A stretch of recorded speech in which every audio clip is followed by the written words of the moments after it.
राधे राधे भक्तों। हमें बृहस्पति देव की पूजा करनी चाहिए। अगर किसी का बृहस्पति कमजोर है या गुरु की कृपा कम है तो हमें बृहस्पति देव का ध्यान करना चाहिए और इस कथा का स्मरण करना चाहिए।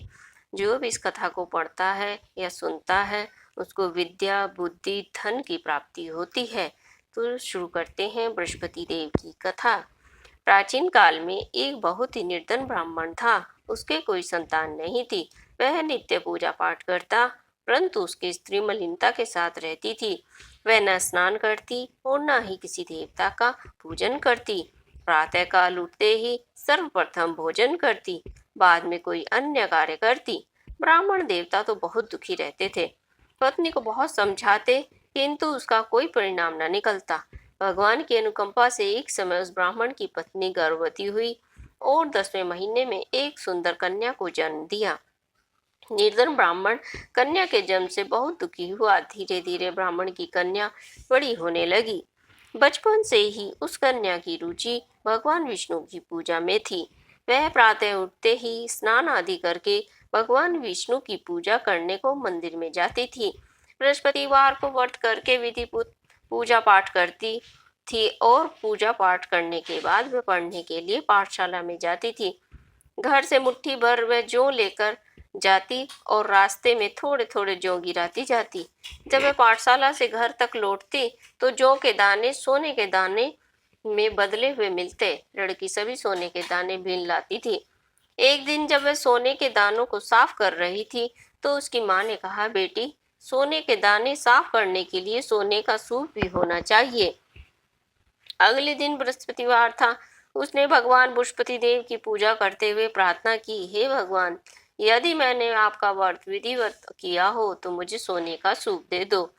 भगवान बृहस्पति देव ने उसकी मनोकामना पूरी करने का वचन दिया।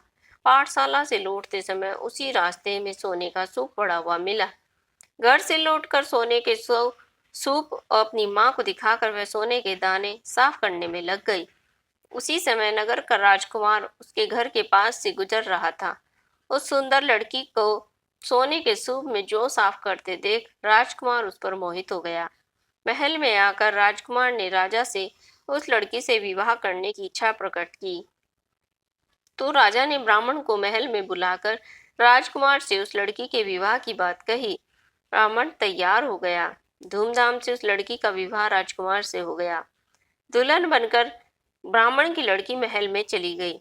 लड़की के चले जाने से ब्राह्मण फिर से निर्धन हो गया।